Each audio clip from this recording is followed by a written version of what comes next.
This episode is brought to you by Nespresso and Samra Origins by the Weekend Coffee Collection. Introducing Samra Origins. My collaboration with Nespresso is a connection to my roots, to my mother, Samra. Coffee that hits the right notes. It transports you. Crafted with unique notes and bold, soaring flavors. Experience a taste that moves you. Nespresso and Samra Origins. Discover more at Nespresso.com. You set the table, put on a playlist, even made the lasagna from scratch. And now you're wearing it. OxyClean Max Force Spray tackles tough, set-in stains the first time. Adulting is hard. Fighting stains shouldn't be. OxyClean Max Force. It's not clean unless it's OxyClean.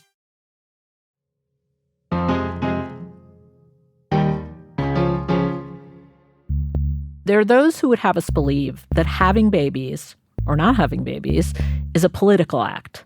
Something that transmits your allegiance to one cultural movement or another. On the right, J.D. Vance wants, quote, more babies in the United States, while Elon Musk does his part, personally, to answer the call. Charlie Kirk at Turning Point USA said this to an audience of young conservative women. We have millions of young women that are miserable. You know the most miserable and depressed people in America are career-driven, early 30-something women. It's not my numbers, it's the Pew Research numbers. They're most likely to say that they're upset, they're depressed, they're on antidepressants. Do you know who the happiest women in America are? Married women with lots of children, by far. Meanwhile, on the political left and elsewhere, people agonize about whether to have children at all.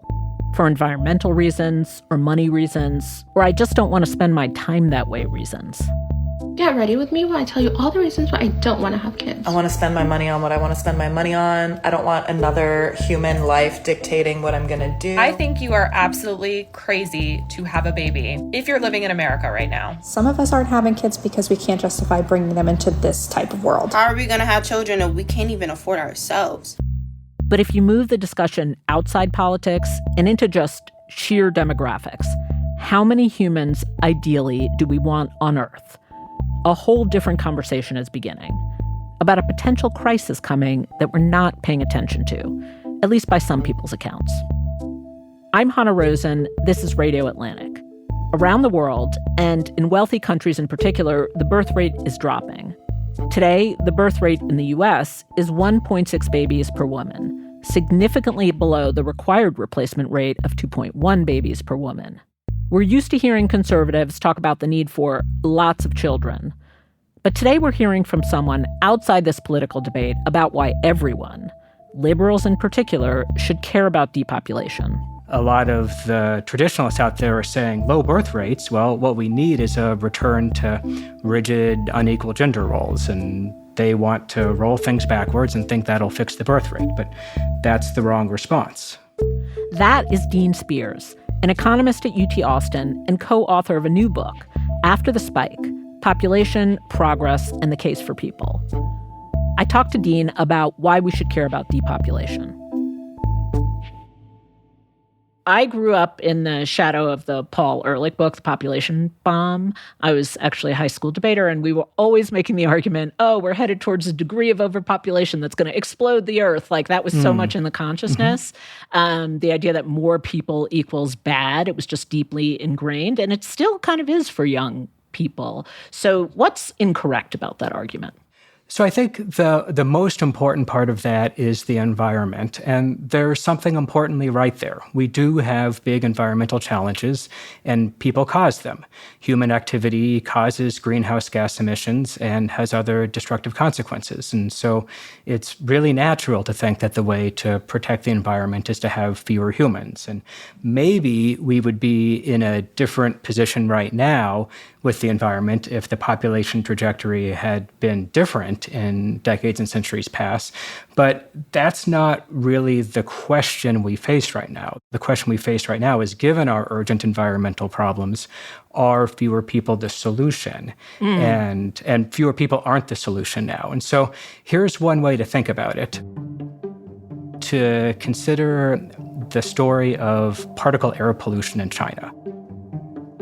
In 2013, China faced a smog crisis. Particulate air pollution from fires, coal plants, and vehicle exhaust darkened the sky. Newspapers around the world called it the airpocalypse. The United States Embassy in Beijing rated the air pollution a reading of 755 on a scale of 0 to 500.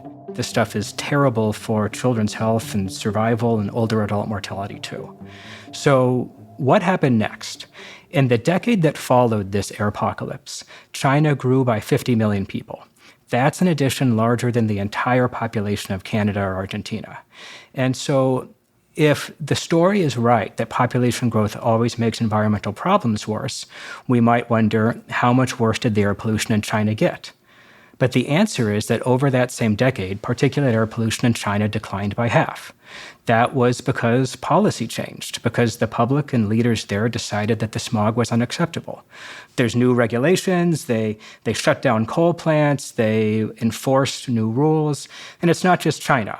Over the last decade, global average exposure to particulate air pollution has fallen, even as the world's population has grown by over 750 million people. And so I tell this story not because climate change is going to be as straightforward as air pollution has been, as particle air pollution has, but just to challenge the story that environmental damage has to move in tandem with population size.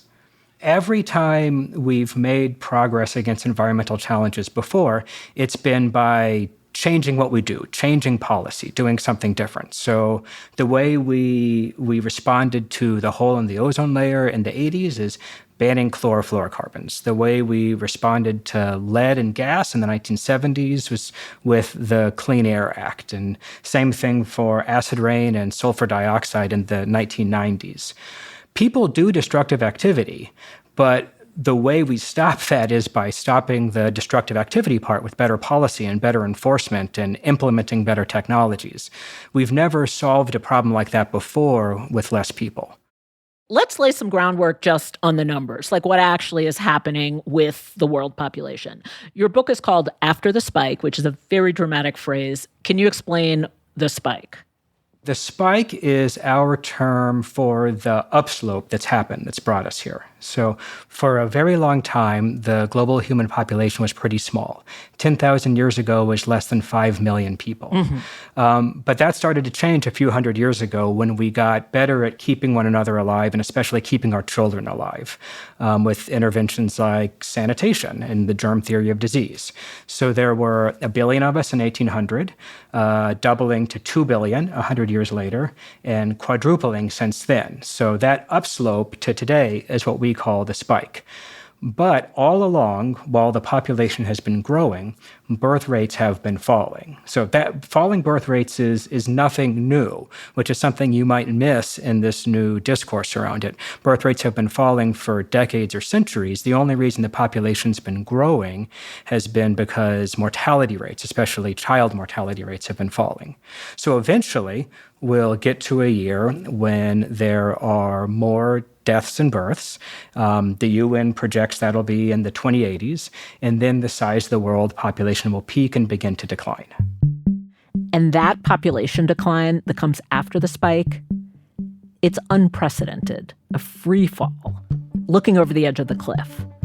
That, for Spears, is the unnerving part.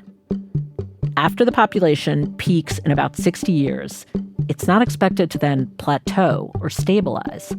If birth rates stay the same, it will continue to drop without end, bringing the global population back down to a size not seen for centuries, possibly eventually all the way down to zero.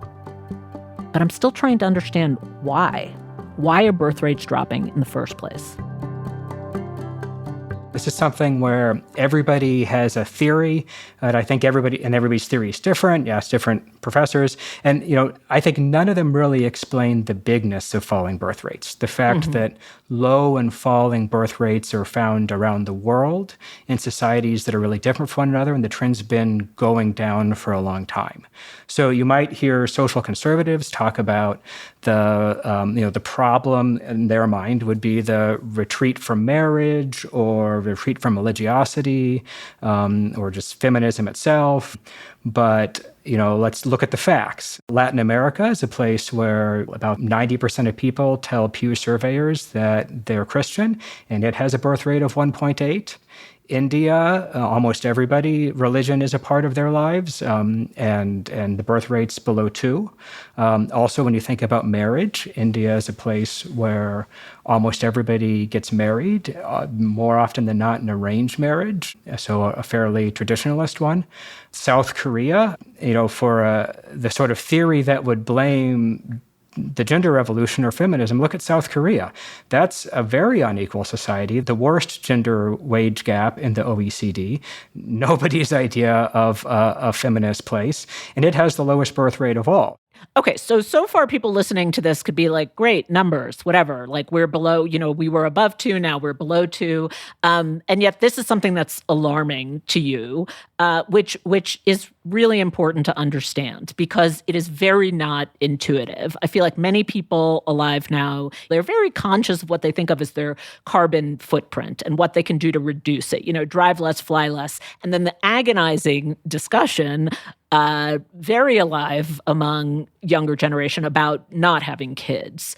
So let's really understand why it's a problem. Like, is that not a valid concern, the concern that a lot of people have in their heads? Okay, so a few things to touch on there. One is exactly this difference between, you're saying 1.8 and 2.2 or something. We might not even see it walking around in society, but that's what would make the difference between population growth and population decline.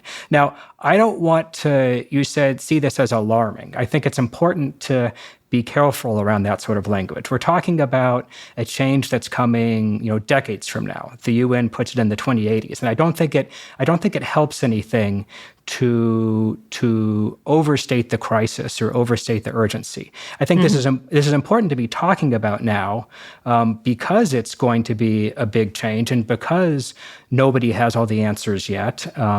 But I don't want to call it a crisis in the way that people do when they say we shouldn't be careful. I think just the opposite. What we need to do is be having a careful and thoughtful conversation about it. But yes, having said that, I do think that we should be asking whether this future of depopulation, which is now the most likely future, is one that we should welcome or we should want something else instead. So you're making the argument that we're taking for granted that it's fine, or we're just sort of like walking blindly into a certain future, but we should actually think about it because this other future could be much better. That's right. Yeah.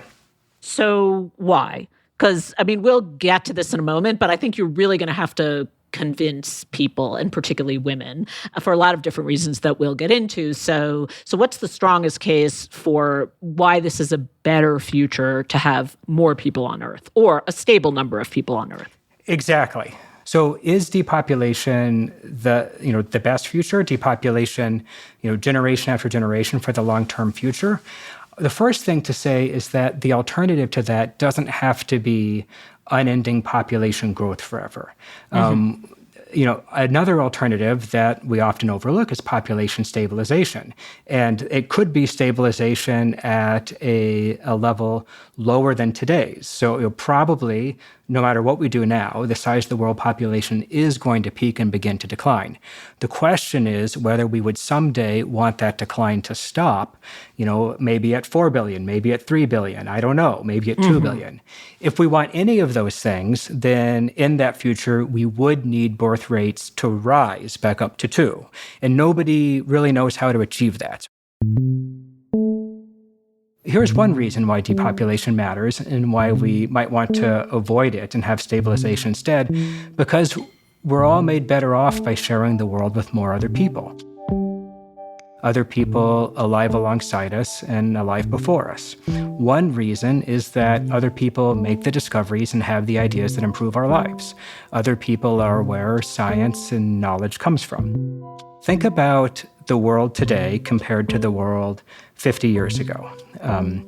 Life expectancy is greater today in every country.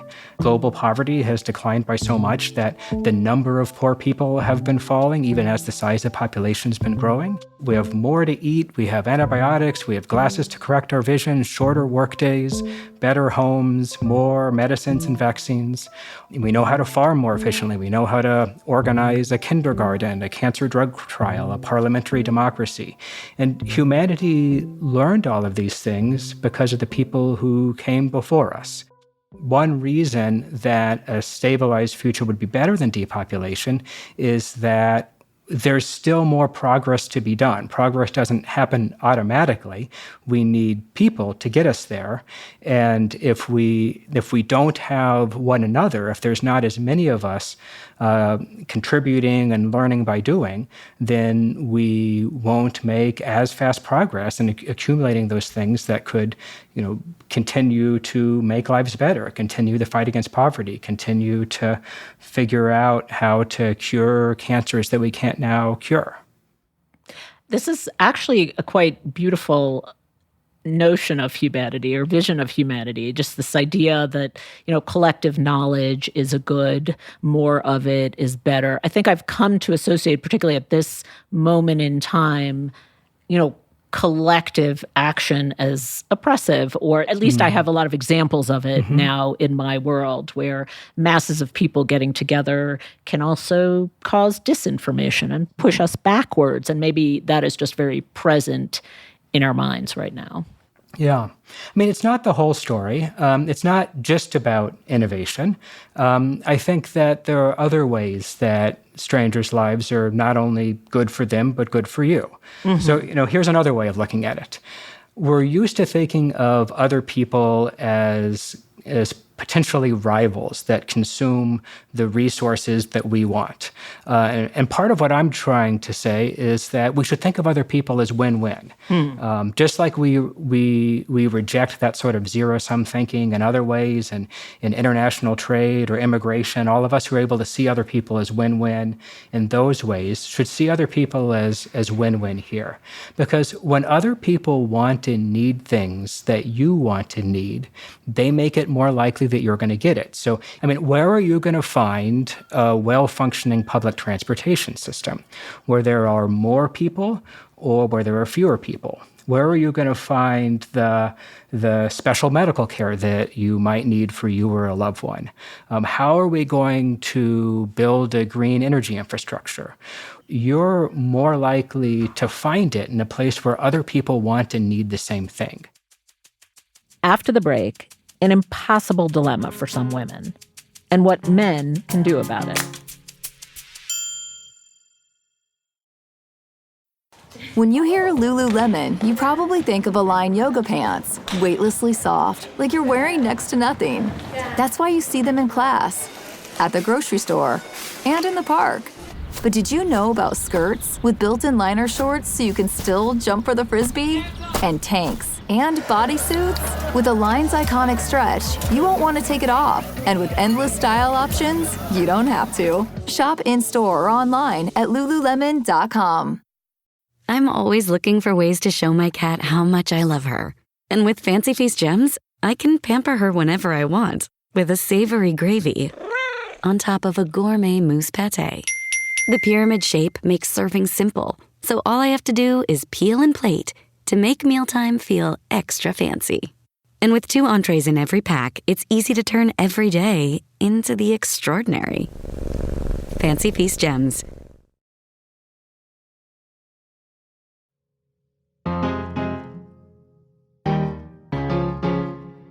Now I'd like to talk about the mechanics, like the on-the-ground mechanics, how you would do it, what the discussion would look like in its details. So if we start with the U.S., which we are the most familiar with, the drive for kids here is strongly, particularly now, associated with conservative politics, nudging women into more traditional gender roles.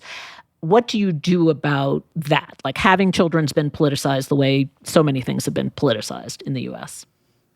I think, the first thing to do is to stand up and say that's wrong. So when, it's not surprising to hear that conservatives want to return to unequal gender roles or roll back the gender revolution. But I think it's important for liberals not to accept that logic, the logic that halting or reversing the fertility decline has to make things worse for women. Because what they're doing is they're making an assumption there that raising the next generation is solely women's responsibility.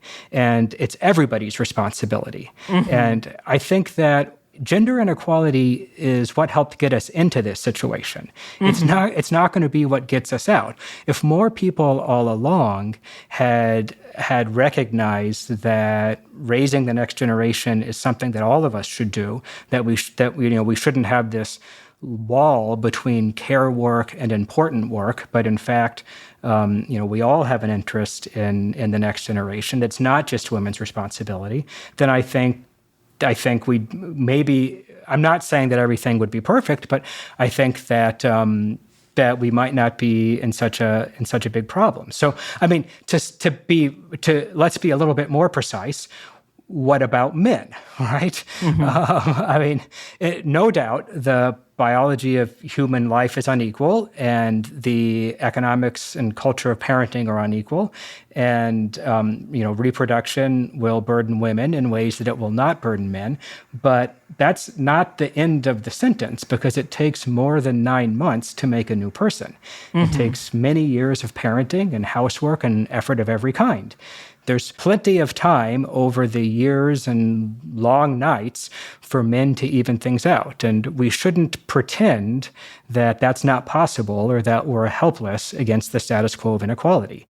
Why has that been so stubborn to change? I mean, that's $1 million question. I mean, if I look at, I actually did some research in South Korea, and it's and in gender equality in South Korea. Mm-hmm. And I wrote a chapter of my own book about this, and it was no mystery to me what was happening in South Korea, because the culture had not changed one bit in terms of expectations on women, in terms of what they have to put in for their children, put in for their in-laws, put in for the family, the sort of traditional gender expectations, while women had en masse entered the workforce and were working very long hours. And it truly, of all countries I've ever been to, just seemed impossible. Like, it seemed an impossible dilemma for women. Right. Like, who's surprised that women are looking at that and saying, no, thank you?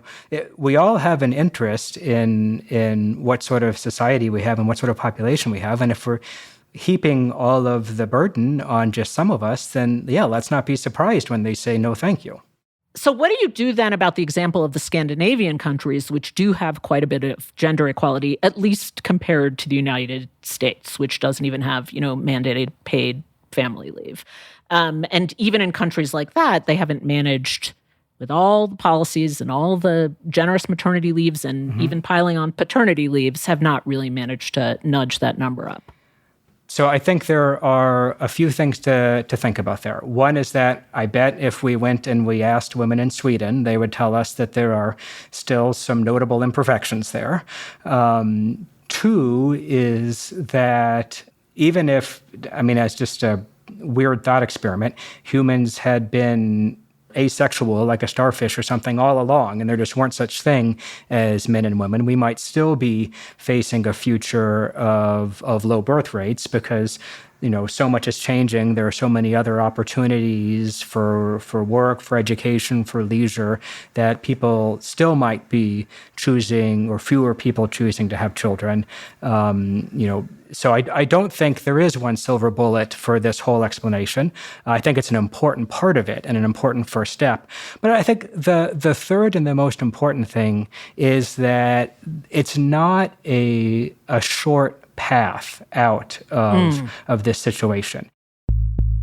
It's going to be something that happens over generations. Right now, even in whatever you might consider to be the society that's closest to what we would call ideal, and no one's there yet, you still have young people today in their 20s who grew up 10, 15, 20 years ago seeing their parents struggle to combine parenting with all of the other things they value, whatever that is for them, and go into adulthood with the expectation that society isn't going to support me. This is going to, there are hard trade-offs here. And so it's an intergenerational thing where maybe if we have a few generations of people growing up and seeing a society where parenting is fairer, parenting is more supported, we make it easier for people to combine choosing parenting with choosing other things, whether for some people that's work, for some people that's friendship, whatever, for some people that's rest, whatever it is that matters to you, right? Maybe we get a generation that sees that. They talk to their kids differently. Their kids talk to their kids differently. And maybe on that time scale, we start to see people having a different idea of what might be possible for their lives because we've proven it to them. But I think there's some work to do proving it to people, and we're nowhere near that yet. I mean, as you're talking, I'm remembering that when I had my first child and I was a full-time working person, I did have this profound sense, I'm alone here. I'm an inconvenience. There isn't a system or a structure. Like, nobody's going to figure out anything for me. There's no established pattern that I can walk into. This is all like an individual operation. And that's very daunting. So I don't know how old your kids are, but what if one day you tell that to them, right? And then they're making their family decisions, having seen or heard about you going through that experience, right? That's why I think this is something that's going to have a long tail over time. Right. So what you're trying to do is just, one, start the conversation, and two, not let the right hijack the conversation, which is very strongly what's happening right now. Right. And part of the problem is pretending that it's a short-term policy solution, that we could pass a piece of legislation. I mean, I could tell you about pieces of legislation that I would like, and they're not the ones that are getting passed. But that's not the time scale we're operating on. I mean, if Kamala Harris had defeated Donald Trump instead of the other way around, a lot would be better, including close to my heart, foreign aid. But I don't think the birth rate is going to be any different at the end of 4 years, because it's just not the sort of thing that, for all of the talk, short-term legislation is going to do anything about. Let's talk about what you've seen in doing this research. Have you ever seen any experiment anywhere in any country that was actually successful in increasing the birth rate? I wish I could tell you something more optimistic, but no. I mean, not in the sort of long-term, sustained way that would bring it to the level that would stabilize the population. The Human Fertility Database records something called completed cohort fertility, which is how many children people have over the course of a lifetime. And that's sort of the thing that matters here. Since 1950, in these data, there have been 26 countries where this lifetime average birth rate has fallen below 1.9. And in none of them has it ever gone back up to 2. And that includes many countries where politicians will tell you that there are pronatalist programs in place to raise the birth rate. So there's no evidence that anything like that will bring it back up. Whatever's going to get us there is going to have to be something much newer. I mean, I'm making the case, in this book we're making the case, that a stabilized future population would be better than global depopulation. And we also think that a stabilized population is compatible with commitments to environmental stewardship, reproductive freedom, and progressive priorities. And so what we're asking for right now is for other people to think so, to be part of this conversation, to be able to have people standing up and saying, look, if somebody chooses to have no children or a few children, it's not for anyone else to say whether they're making a mistake. But all of us together are making a mistake when we make it hard for people to choose larger families or to have children. It's not surprising that the right thinks that the solution here is traditionalism. But for too long, the left has sort of granted them that premise and said that there has to be a firewall between, on the one hand, caring about the future of the population and birth rates, or on the other hand, being committed to reproductive freedom and the right to abortion and contraception and gender equity. And what we're here to say is that we care about both of these things, and we need to reject that split. I think society is at the beginning of facing up to this challenge. It's been happening for a long time, but we've only been talking about it recently. And so most people haven't yet come to terms with what we're facing. Now, we wouldn't have written this book calling to avoid depopulation if we didn't think it were possible to change course.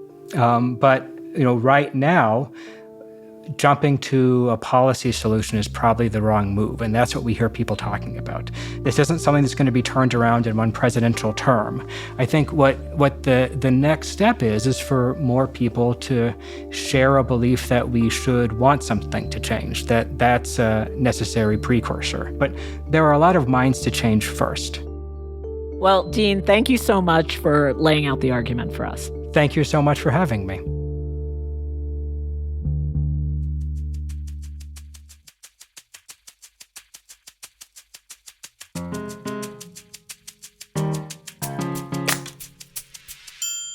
This episode of Radio Atlantic was produced by Rosie Hughes.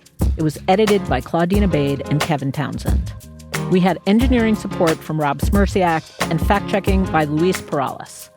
Claudine Abade is the executive producer of Atlantic Audio, and Andrea Valdez is our managing editor. Listeners, if you like what you hear on Radio Atlantic, you can support our work and the work of all Atlantic journalists when you subscribe to The Atlantic at theatlantic.com/listener. I'm Hannah Rosen. Talk to you next week.